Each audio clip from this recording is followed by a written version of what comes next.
জায়গার মধ্যে বসে বসে বয়ান শুনতেছ, এই জায়গা কিন্তু ভাইরা আমার কন্দন করতে থাকবে। আমি আপনার জাহান্নামের সার্টিফিকেট নিয়ে আমরা জাহান্নামের দিকে দৌড়াবো। এই মাটি আমার আপনার জন্য কন্দন করতে থাকবে। আল্লাহ রাব্বুল আলামিন জিজ্ঞাসা করবে, মাটি রে বল তুই কান্দিস কেন, কি হয়েছে তোর বল? দাজ্জা বলে, ওই যে পারল কান্দির গরিব মানুষের দলেরা, সাধারণ মানুষের দলেরা আমার বুকের উপর বৈশা বৈশা 2-1 ঘন্টার জন্য কোরআন তোমার আল্লাহর, তুমি আল্লাহর কালাম শুনেছিল, তোমার বন্ধুর হাদিস শুনছিল।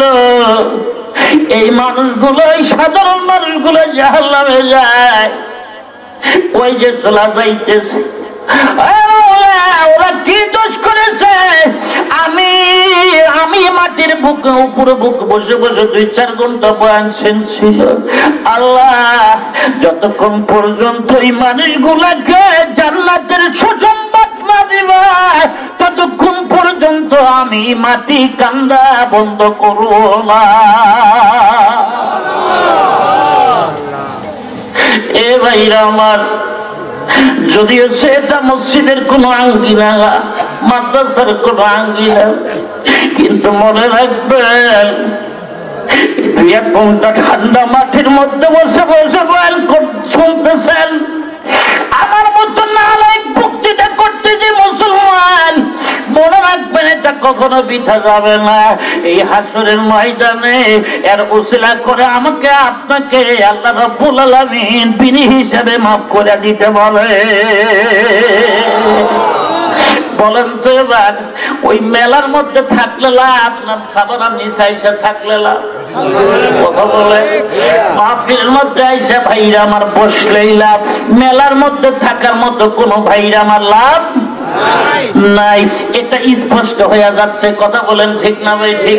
এই জন্য ভাইরা আমার, যে কোনো জায়গায় তাফসীর মাহফিল হোক না কেন, বক্তার বক্তৃতা শোনেন, বুঝেন আর নাই বোঝেন, ওই বক্তা ভাইরা আমার সহিষ্ণুভাবে কোরআন শরীফ তেলাওয়াত করবে, আর এই কোরআন শরীফ বক্তা পড়বে, বক্তাদের মুখের থেকে একটা নূর বের করে দেয়। জোরে কান্না মারহাবা। নূর বের হইতে থাকে, আর আপনারা বসে বসে এই যে বয়ান শোনেন, কোরআন শরীফের সহিহ তেলাওয়াত গুলো শুনতে পান। বাইরে আমার বক্তা বলবে, বক্তার 10 নেকি, আপনারা শুনবেন, আপনারা 10 নেকি। প্রত্যেকটা হরফের বিনিময় আল্লাহ রাব্বুল আলামিন আমার এবং আপনাদের আমলনামায় 10 খানা করে নেকি লিখিয়ে দিবে। আর একটা সুসংবাদ শুনুন, এ মুসলমান, এই যে 2-4 ঘন্টার জন্য যে বসে বসে বক্তৃতা শুনতেছেন, আমার কথা নাই বুঝলেন, আপনারা মনে করেন বাইনা মানে যেই কয় ঘন্টা বসে থাকবেন, যে কয়টা নিঃশ্বাস আমি আপনি ফালাইছি, প্রত্যেক একটা নিঃশ্বাসের মূল্য হযরত সুলাইমান পয়গম্বরের সিংহাসনের চাইতে বেশি মূল্যবান হবে। আর একটু জোরে কর। যে সিংহাসনটা 40 মণ স্বর্ণের ছিল, মারহাবা কর। এই 40 মণ স্বর্ণর সিংহাসনটা আমার আপনার মাথার উপর দিয়ে শোষ করে ভোগ করে বিমানের মতো ঘুরতো, মারহাবা কর। একজন কৃষক এই সিংহাসন দিকে খালি বলছে হায় আল্লাহ, সুবহানাল্লাহ। এই সুবহানাল্লাহ বলার সাথে সাথে ভাইরা আমার, বিমান যেমন ল্যান্ডিং করে, এই সিংহাসনটা ল্যান্ডিং করে ভো ভো করে ভাইরা আমার নিচের দিকে নামছিল, মারহাবা গান। তখন বলছিল এই কৃষকের দিকে, কৃষক তো ভয় পেয়ে গেছে, কেন এটা দানব পড়লো নাকি, মারহাবা গান। আমি তো নামাইতে বলি নাই। বলে নামাইতে বললে না, সুবহানাল্লাহ কইলেন কেন? সুবহানাল্লাহ কইলেন কেন? বলে আমি এমনি কইছি। কই এমনি কয় নাই, কয় এই যে একবার সুবহানাল্লাহ কইছা, এই সিংহাসনের চাইতে তোমার সুবহানাল্লাহর মূল্যটা আল্লাহ পাকের কাছে অনেক বেশি। আর একটু বলে কোন, আর একটু নির্বাচনী আওয়াজ দিয়ে বলুন মাশাআল্লাহ। খুশি হন না আপনারা? আসুন, আমি আপনি ভাইরা আমার এই মাহফিলের মধ্যে এসে বসছি, আসলে কি লাভ হয়েছে? অনেক লাভ। কত লাভ আমি আপনাদের সামনে বয়ান করে বুঝাইতে পারবো না। তবে ভাইরা আমার, আমি আপনি যেন আমি এবং আপনারা কোন নবীর উম্মত?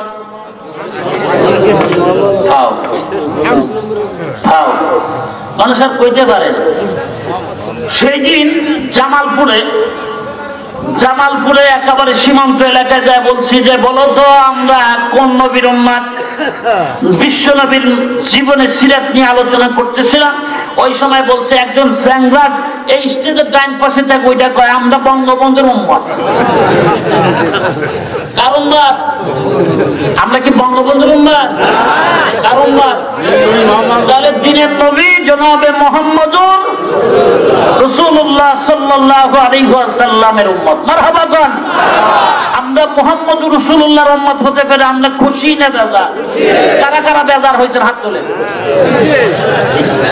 আরে ভাইরা আমার, এত খুশি ওই নবী আমার আপনার জন্য এখনো সবুজ গম্বুজের নিচে। ভাই আমার আজ থেকে 1500 বছর আগে যায় আমার আপনার কথা ভুলে নাই। ভাইরা আমার আপনার জন্য এখনো দাকায়েকুল আকবর নামক কিতাবের মধ্যে দেখতে পাইলাম আমার আপনার নবী এখনো আমার আপনার জন্য কন্দন করতেছে। মারহাবা গান। ভাইরা আমার, দৃষ্টান্ত দিতে গেলে অনেক কিছু বোঝানো যাবে, আসলে ওগুলোর দিকে চাইতেছি না। তবে এই নবীর জন্য নবী এখনো আমার আপনার জন্য কান্দন করতেছে, আমার আপনাকে সুপারিশ করার জন্য এত মুজাহিদ এত চেষ্টা করতেছে। আমি আপনার নবীর জন্য কি করতে পারছি বলেন? কিছু করতে পারছি? কিছুই করতে পারি নাই। তবে ভাই আমার, আমি আপনি পয়গম্বরের সুন্নাত দেখলে মাথার ভিতরে সুন্নাত, মুখের ভিতরে সুন্নাত, পরনের লম্বা জামা এটাও সুন্নাত। এই সুন্নাত গেলে দেখতে অনেক সময় আমরা নাক ছিটকাই, কথা কয় না? নাক ছিটকাই না? অনেক সময় মাথার মধ্যে টুপি দিয়া মসজিদে গেলে গাইরা টুপি মাথায় দিয়া মসজিদে আইছস, কয়দিনের নামাজি হয়েছস, কথা কয় না? কিন্তু মনে রাখবেন, নতুন মুসল্লি আসলে টুপি মাথায় থাক আর মা থাক, ওকে আহলান সাহলান জানাবেন, একে স্বাগতম জানাবেন। কোনদিন তাকে নিয়ে তিরস্কারমূলক কথা বলবেন না, তাকে নিয়ে কোনো বাজে কথা বলবেন না। ইনশাআল্লাহ তাকে ওয়েলকাম জানাবেন, স্বাগতম জানাবেন। আসো হাইয়া আলাস সালাহ, আসো নামাজের জন্য আসো, মারহাবা কর। তাকে একটু স্বাগতম জানাইবা। পারবেন না? জি ইনশাআল্লাহ অবশ্যই পারবেন। আমি আপনি কি করতে পারছি? কিছুই করতে পারি না নবীর জন্য। তবে ভাইরা আমার, এই নবীর জন্য আমার আপনার প্রাণ প্রিয় ভাইরা আমার নবীর জন্য সাহাবায়ে কেরামরা নিজের জীবন পর্যন্ত দিছে, এমনকি নিজের পিঠের চামড়া পর্যন্ত বিলীন করে দিছে। এমনকি ভাইরা আমার সাহাবায়ে কেরামের দান অর্থাৎ দাঁত মোবারক ভাইরা আমার আপনার জন্য নবীর জন্য বিলীন করে দিছে। মারহাবা কোন? এমনকি ভাইরা আমার আপনার পয়গম্বরের জন্য সাহাবায়ে কেরাম নিজের কাপড় পর্যন্ত বিলীন করে দিছে। সুবহানাল্লাহ। ভাইরা আমার আপনার নবীর জন্য আমরা কিছুই করতে পারলাম না।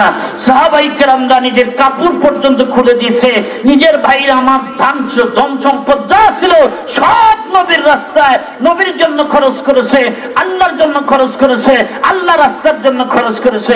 অথচ আমরা ভাইরা আমার নবীর ঘরের জন্য, আল্লাহর ঘরের জন্য যেই সময় একটু মাল সামানা চায় সেই সময় মাহফিল থেকে উঠা পিছে না দৌড়, কথা হয় না? আপনারা কি যাবেন আজকে? কে কে যাবেন একটু হাত তুলবেন বাবা। এই যে কোরআন শরীফ, আমি সূরাতুল বাকারার প্রথম রুকু থেকে আলোচনা করতে যাব। অত্যন্ত পাঞ্জুর ভাষার তাফসীর হবে। আমি জানি তাফসীর করতে বসলে আমার মাহফিল থেকে লোক ওঠে না। মারহাবা কর। আমি তো আপনাদের পুরান মানুষ না? পুরান মানুষ, নতুন মানুষ না। পুরান চাউলে ভাতে বাড়ে, কথা কয় না? একজন উঠবেন না, আমি জানি আজকে চোখের পানি ইনশাআল্লাহ ফালাবো, ইনশাআল্লাহ।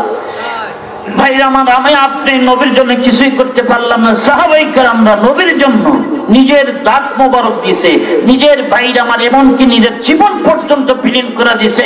সাহাবায়ে কেরামকে ভাইরা আমার ফাঁসির দড়ি ঝুলাইছে, এমনকি নিজের পা পর্যন্ত দিছে, নিজের হাত পর্যন্ত দিছে, নিজের পিঠের চামড়া পর্যন্ত নবীর জন্য বিলীন করে দিছে। মারহাবা গান। ভাইরা আমার, তার ভিতরে ভিতরে ঐতিহাসিক একজন সাহাবীর নাম, আমার আপনার পয়গম্বরের সাহাবীর নাম ছিল আব্দুল্লাহ। জোরে বলো নামটা কি? আরে এত সুন্দর সাহাবী এই আব্দুল্লাহ। ভাইরা আমার, তৎকালীন যুগে ভাইরা আমার মুসলমান হয় নাই। মুসলমান হওয়ার আগে এই আব্দুল্লাহর নাম ছিল আব্দুল উজ্জা। জোরে বলুন নামটা কি? আব্দুল উজ্জা। মর্মান্তিক একটা হাদিস বাবা, খুব গুরুত্ব সহকারে শুনবেন। এই আব্দুল উজ্জা আমার আপনার পয়গম্বরের চেহারা দেখে, আমার আপনার পয়গম্বরের খুলকে আজিম, খুলকে করিম, খুলকে হাসিন দেখে, আমার আপনার পয়গম্বরের চরিত্র দেখে, আমার আপনার নবীজির আচার ব্যবহার দেখে এই আব্দুল উজ্জা নামক ব্যক্তি আর কাফের থাকতে পারে নাই, আবার নবীর হাত ধরে কালমা পড়ে মুসলমান হয়ে গেছে। জনগণ সুবহানাল্লাহ। ভাইরা আমার, এই কালমা পড়ে মুসলমান হয়ে যাওয়ার পর আমার নবী তার নাম রাখছে আব্দুল্লাহ। কি নাম? আব্দুল্লাহ।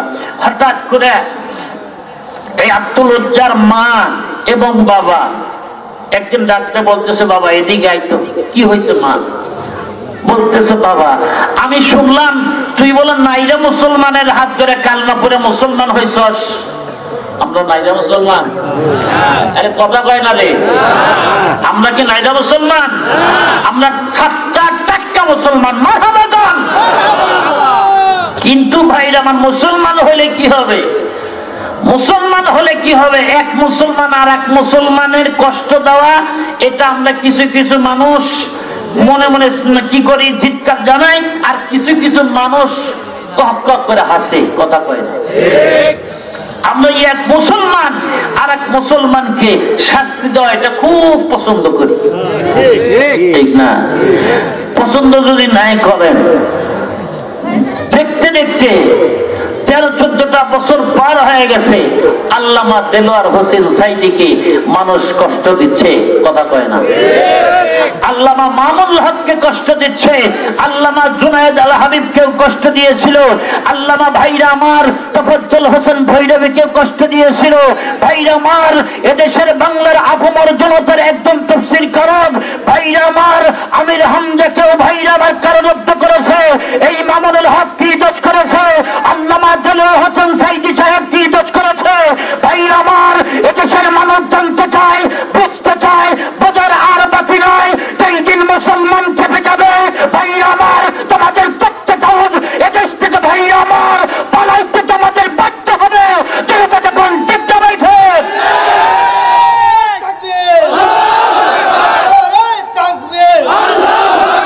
ইসলামের দুশমনেরা ছোট্ট ছোট্ট বাচ্চারা, আল্লামা মামুনুল হক আমার ওস্তাদের সমতুল্য। ওনার কাছে পড়ি নাই, ওনার বন্ধুবরের কাছে আমি লেখাপড়া করেছি ঢাকাতে। ভাইরা আমার, ছোট্ট ছোট্ট আল্লামা মামুনুল হকের সন্তানেরা, মামুনুল হককে যেই সময় ফেরি দিয়ে ভাইরা আমার গাড়িতে ওঠানো হয়, দেখেছি নিজ চোখে। সোশ্যাল মিডিয়ার কথা বলে নিজ চোখে দেখেছি তারা হাউমাউ করে কাঁদতেছে বাবার জন্য। ভাইরা আমার, আমার আপনার সন্তান যদি আমি আপনার চলে যাই, আমার আপনার সন্তান এরকম করে কান্দা করবে, কান্দন করবে, আপনার মায়া হবে। মামুনুল হক কোনো ভাইরা আমার পেতাত্তার গোলামি করে না। মামুনুল হক একটা বাগের নাম, এই বাধ্য করে আল্লাহর গোলামি শুরু করে কন্টিত যাবে। আমরা দুনিয়ার মানুষের গোলামি করি না, তাও দেন আর না দেন, গোলামি করবো কার? জোরে বলুন কার? আমরা আল্লাহর গোলাম, আল্লাহর গোলামি করব। আমরা মানুষের গোলাম না, মানুষের গোলামি করতে পারবো? মনে থাকবে? কার গোলামি হবে? আল্লাহর গোলামি হবে। কার জন্য হবে? নবীর জন্য হবে। কার জন্য? নবীর জন্য। আমরা এক মুসলমান আর এক মুসলমানকে কষ্ট দেওয়া খুব বড় পছন্দ করি। এই জন্য যে এক জাতীয় ইহুদি আর নাসারা বেঈমানের দলেরা হাতের মধ্যে তালি লাগাইতেছে। কথা বলেন ঠিক না ভাই? ঠিক। আমি একটা ছোট্ট একটা ওয়াকিয়া বলে যাই। ভাইরা আমার, আমাদের এই দেশটা তো ভাইরা আমার ছোট্ট একটা, ভাইরা আমার বাংলাদেশ। আমাদের মুরব্বী শাহ আশরাফ আলী থানভী তার কিতাবের মধ্যে লেখেন যে আমাদের এই দেশের ছেলে মেয়েরা 2 কিসমের বিয়া করে। কয় কিসমের? 2 প্রকারের বিয়া করে। এক নম্বর হলো হালাল বিয়া, 2 নম্বর হলো হারাম বিয়া। হালাল বিয়া কাকে বলা হয়, হারাম বিয়া কাকে বলা হয়, আশা করি বক্তৃতার মাধ্যমে জানছেন। বাবা মার অনুমতি ক্রমে যে বিয়াটা হয় এটা হলো হালাল বিয়া। কথা কয় না? আর ওই গাছতলা রাস্তায় কি স্কুলের মধ্যে ইটিস পিটিস করে যে সারা বছর যে ফ্রি SMS করে যে বিয়া হয় এটা হলো হারাম বিয়া। কথা কয় না? এটা বক্তৃতার দ্বারা প্রকাশ হয়েছে। আসুন, আল্লামা ভাইরা আমার বলেন, আশরাফ আলী থানভী তার কিতাবের মধ্যে বলেন যে এক ছেলে এবং এক মেয়ে প্রেম প্রীতির নজর দেখা বিয়ে হয়েছে। বিয়ে হওয়ার পরে ছেলেও সরকারি চাকরি করে, মেয়েও সরকারি চাকরি করে। চাকরি করার সময় হঠাৎ করে দুইজনেই সরকারি চাকরি করে, কিন্তু ছেলে চাকরি করে 20,000 টাকার, মেয়ে চাকরি করে 30,000 টাকার। জবান খুলে বলুন তো পাওয়ার টাকার বেশি? কথা কয় মেয়ের বেশি। হঠাৎ করে যেই মাত্র দুইজনে অফিস করে টাইট হয়ে গরমের সময় আইসা বলতেছে, বিবি রে এই ফ্যান চালাতে আমি খুব ক্লান্ত হয়ে গেছি, হাফসে গেছি। তাহলে তুই এখন রাত্রের বেলা মশার খুবই উৎপাত, ঘরের মধ্যে আমি এই যে আইসা শুয়া পড়লাম, একটু হয়রান হয়ে গেছে, আমি শুয়া পড়লাম, তুমি শোয়ার আগে তুমি মশারিটা টানিয়েছো। তখন বলতেছে মশারি আমি টানাবো মানে? কথা কয় না, মশারি আমি টানাবো না, তুই টানা। এমন বেদক মহিলা তারুল গান্ধীতে দুই একটা আছে না নাই? তুই টানা। তখন বলতেছে দেখ ওলামায়ে কেরামদের বক্তৃতা একে উল্টায় দিস না। না, ওলামায়ে কেরামদের বক্তৃতা শোনার সময় আমার কাছে নাই, মশারি আমি টানাবো না, তুই টানা। তখন বলতেছে শোন, হুজুররা বলছে খেদমত করা তার জন্য কর্তব্য, মান। না মানার সময় নাই, মশারি আমি টানাবো, আপনি টানান। তখন বলতেছে ঠিক আছে, মশারি যখন টানাবি না তাহলে একটা ওয়াদা দে। বিবি বলতেছে আবার কিসের ওয়াদা? বলে একটা ওয়াদা হলো আজকে রাত্রে ঘরের মধ্যে যে আগে কথা বলবে সে মশারি টানাবে। কি বলছে? আজকে রাত্রে ঘরের মধ্যে যে আগে কথা বলবে সে মশারি টানাবে। বলতেছে আচ্ছা ঠিক আছে। এই মশারি টানানোর যেই মাত্র ওয়াদা দিচ্ছে, দুইজন দুই কাঠ হয়ে শুয়ে আছে, চুপ, দুই দিকে শুয়ে আছে। এই মশারি টানানোর ভয়ে কি আরো দুইজনের কেউ কথা কয়? কেউ কথা কয় না, দুইজন চুপ শুয়ে আছে। প্রত্যেক দিন চোর বাবাজি প্রত্যেক দিনের নেওয়া আজকে আসছে ঘরের কাছে, আসে দরজার কাছে কানটা লাগায় শোনে, দেখি ঘরের মধ্যে কি অবস্থা। অবস্থা বুঝাই তো চুরির ব্যবস্থা। কথা কয় না। যেই মাত্র ঘরের মধ্যে দেখতে পাইলো, কেরে অবস্থা তো ভালো, আজকে আজকে কেউ কিছু বলবে না, আজকে যা আছে সব ছাটাই নিয়ে যাবো। বগুড়ার আঞ্চলিক ভাষায় বলে ছাটাই নিয়ে যাবো। কথা কয় না। তাই সেই মাত্র ডাকতে বলতেছে ঠিক আছে। যেই মাত্র চোর সিংকুইটা ঘরের ভিতরে যা মাল সামান আদা ছিল সব গাঠুরি বাঁধছে। গাঠুরি বাঁধার পরে কিছু কিছু শেষরা জাতীয় চোর আছে, সামনে যা পাই তাই নেই, আছে না?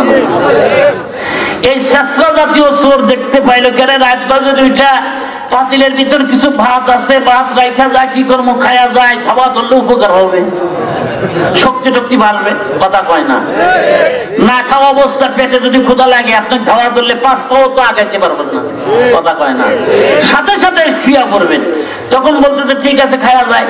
যেই মাত্র চোর শেষরা দ্বিতীয় চোর ভাত খাইতে যাবে, ওদিক থেকে মহিলা শুয়া শুয়া চিন্তা করতেছে সারাদিন অফিস করে টাইট হয়ে গেছি, এখন ঝগড়াঝাটি করে গুতাগুতি কারণে আমরা কেউ খাইতে পারিনি, এখন যদি কিছু না বলি আমার ঘরের মাল সামানও শেষ, পাতিলের ভাতও শেষ।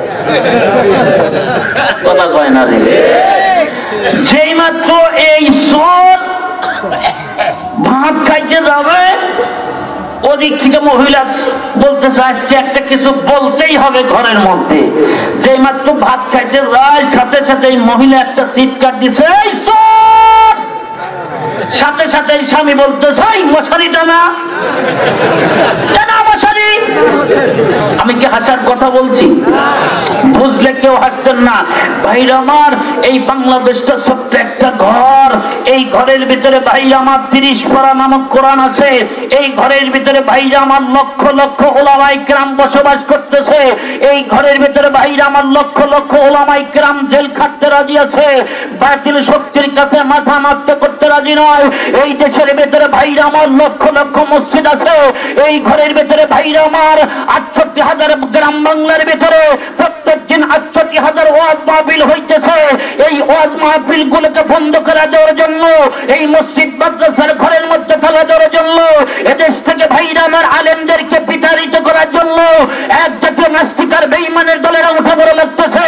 আমিও মুফিদুল ইসলাম সাইবি ভাইরা আমার, আপনাদের এই গাজীপুর থানায় এমনকি ধনুর থানার মাঝামাঝিতে আমি বলে গেলাম, আমরা যদি পারলকান্দির মানুষেরা আর জায়গা থাক ভাই আমার ঘুমন্ত অবস্থা নয়, আমরা যদি জেগে থেকে একটা নারে তাকবীর আল্লাহু আকবার ধ্বনি দিয়ে কাঁপিয়ে দিতে পারি,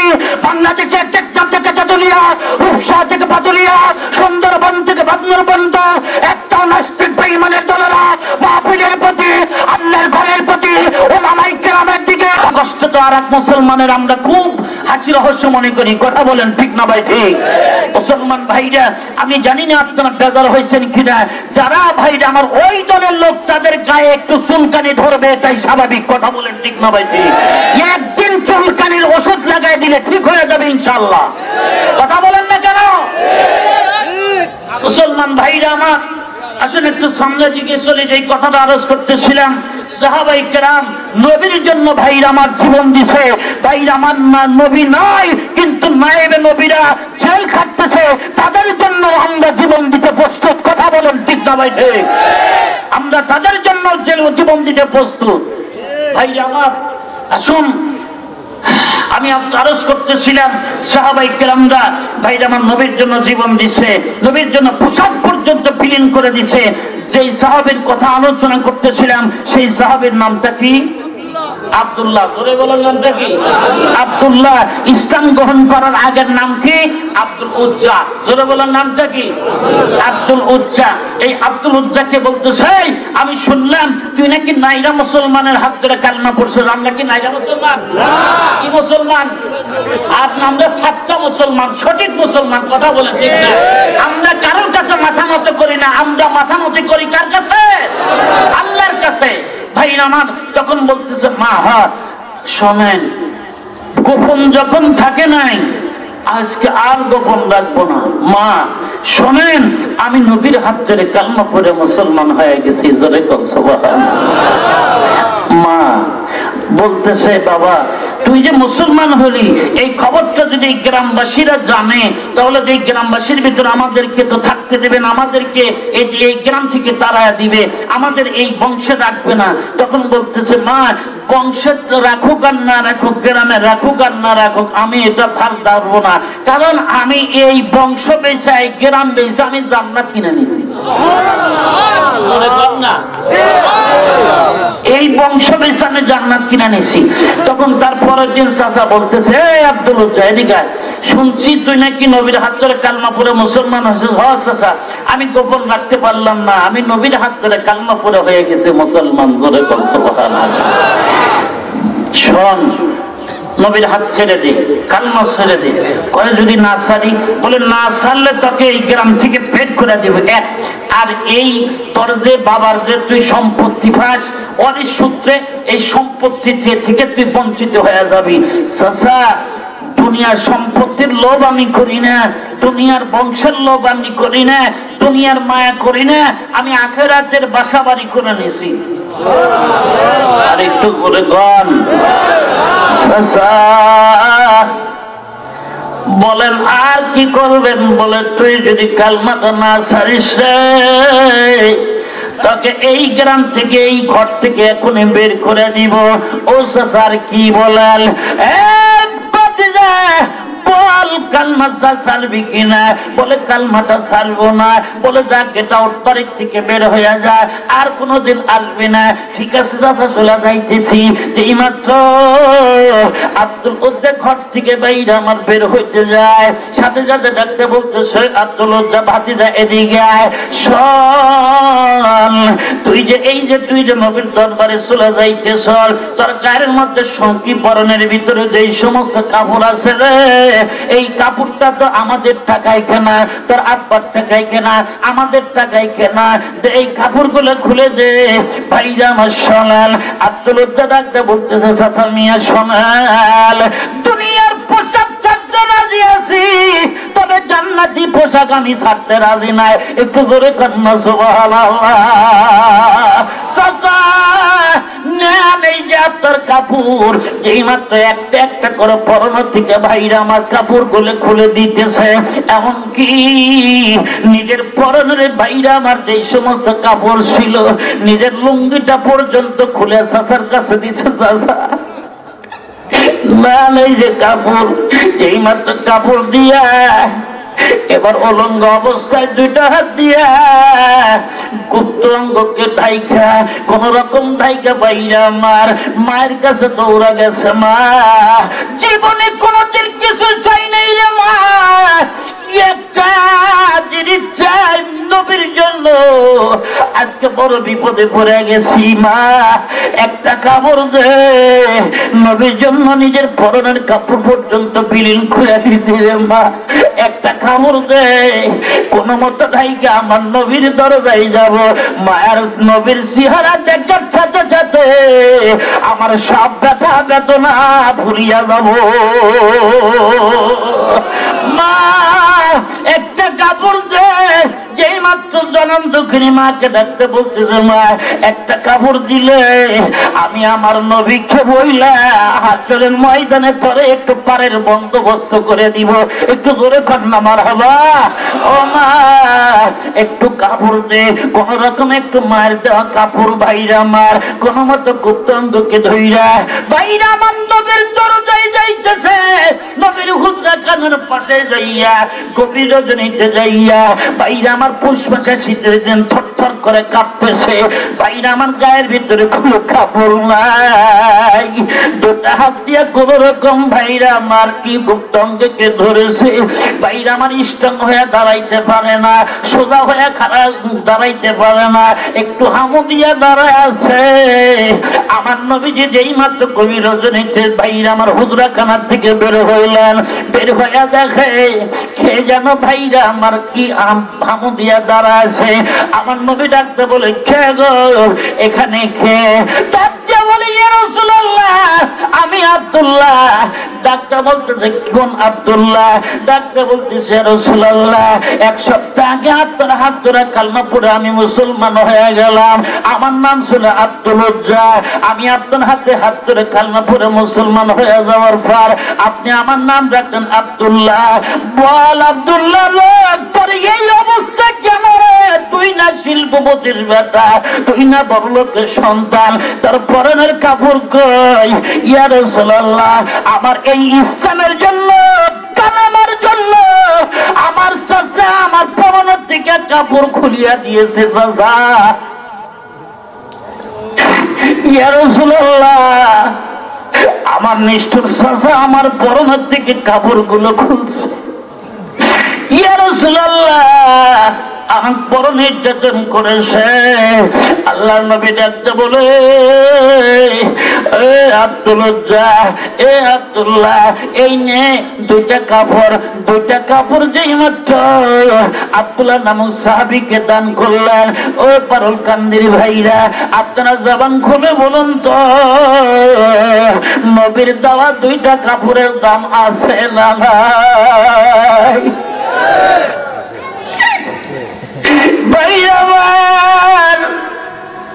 আমি আপনি যে এই সমস্ত কাপড় ভাইরা আমার পরে আছি, এই সমস্ত কাপড় যদি কবরে রাখা হয় এই কাপড় কয়েকদিন পরে ভাইরা আমার পুরে সরকার হয়ে যাবে, এমনকি পচে যাবে।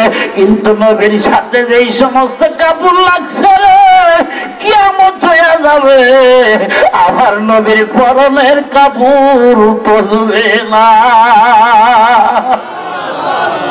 এ মুসলমান ভাইরা খাদিজাতুল কুবরা সবচাইতে বড় দানবীর ছিলেন। তারপরে বলে ইয়া রাসূলুল্লাহ ও পানের স্বামী আমার, আমি যেই সময় মারা যাব আপনার কাছে কিছুই চাই না, আপনি আমার জানাজা পড়াবেন, 1 2 নাম্বার কবরের ভিতরে রাখবেন, খালি এক নতুন কাপড় দিয়া কি দিবেন না, আমাকে কাফন দিবেন না, আপনার গায়ে যে জিব্বা ছিল এই পুরান কাপড় দিয়ে আমাকে আপনি কবরে রাখবেন। একটু জোরে করলাম মারহাবা। খাদিজাও জানে এই কাপড় নবীজির কাপড় যদি আমার দেহের সাথে লাগে এই কবরের আযাবের ফেরেশতারা আমাকে আযাব দিতে পারবে না। এ মুসলমান ভাইরা আমি তোমাদেরকে বলে যাই, দুইটা কাপড় নিয়ে যেই মাত্র আব্দুল্লাহ নামক সাহাবী ভাইরা আমার জীবন যাপন চলতেছে, দেখতে দেখতে এই আব্দুল্লাহ নামক সাহাবী নবীর দেখতে দেখতে চুল পাকতেছে, ভাইরা আমার দাড়ি মোবারক পাকতেছে। এখন খালি আব্দুল্লাহ নয়, এখন ভাইরা আমার শায়েখ আব্দুল্লাহ, এই শায়েখ আব্দুল্লাহ ভাইরা আমার আপনার পয়গম্বর একদিন মসজিদে নববীর ভিতরে বয়ান করতেছেন, সাহাবাই কেরামরা অপলক দিয়ে বয়ান শুনতেছেন, ওয়াজ শুনতেছেন। এ সাহাবাই কেরামরা তোমরা শুনে নাও, যদি কোন সাহাবাই কেরামরা কোন মুসলিম যদি আল্লাহর কি রাস্তা